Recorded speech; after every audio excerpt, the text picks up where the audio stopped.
Bonjour et bienvenue sur le podcast One Thing in a French Day. Aujourd'hui, mardi 29 janvier 2019, cet épisode s'intitule « Sylvie et Laetitia à Londres ». Je m'appelle Laetitia, je suis française.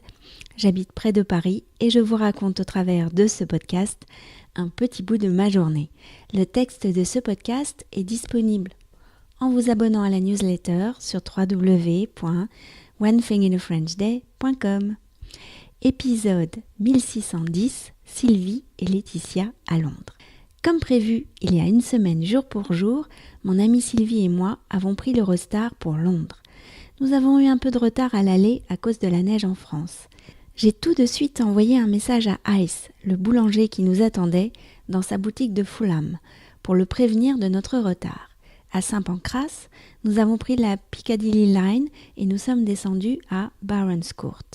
Il fallait marcher un bon quart d'heure pour rejoindre la boulangerie dans Munster Road. Nous avons traversé le Margravine Cemetery pour y arriver. C'est très étrange de circuler au milieu des pierres tombales comme si on traversait un simple parc. Ah, enfin, nous étions en vue de la boulangerie Little Sourdough Kitchen.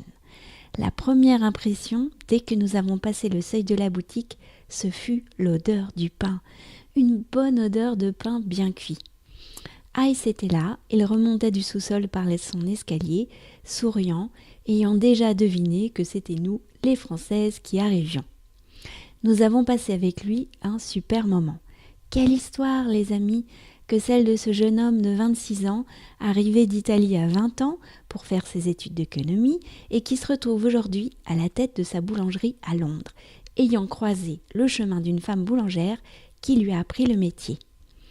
Je l'ai interviewé pour mon livre, il a répondu à toutes mes questions avec beaucoup de gentillesse et de précision. Puis nous avons découvert son espace de travail, les fours qui peuvent contenir 12 pains seulement à la fois. Il nous a montré ses gestes techniques de travail de la pâte, son levain qui lui vient de son amie boulangère. Il nous a expliqué l'organisation de sa journée de travail qui commence à 3 ou 4 heures du matin. Que son meilleur ami était son minuteur qui sonne pour enfourner des pâtons, pour ouvrir les trappes du four afin que la vapeur s'échappe, pour arrêter le pétrin, etc. En France comme en Italie, le pain est un aliment très important. Il est systématiquement présent à table et c'est l'enthousiasme de ses clients pour un pain tout juste sorti du four qui remplit de joie notre ami boulanger. Lorsque nous sommes repartis, avec dans notre besace un country loaf, un spelt loaf, des brownies et des pains au chocolat au levain, Ice nous a demandé si l'une d'entre nous faisait du pain. « Oui, Laetitia fait du pain au levain », a dit Sylvie. C'est alors qu'Ice a eu ce geste incroyable. Il m'a proposé d'emmener un peu de son levain. Le levain qui lui vient de son amie boulangère, qui l'accompagne dans l'aventure de sa boulangerie, la signature gustative de son pain. C'était un très très beau cadeau. Je lui ai promis de bien m'en occuper.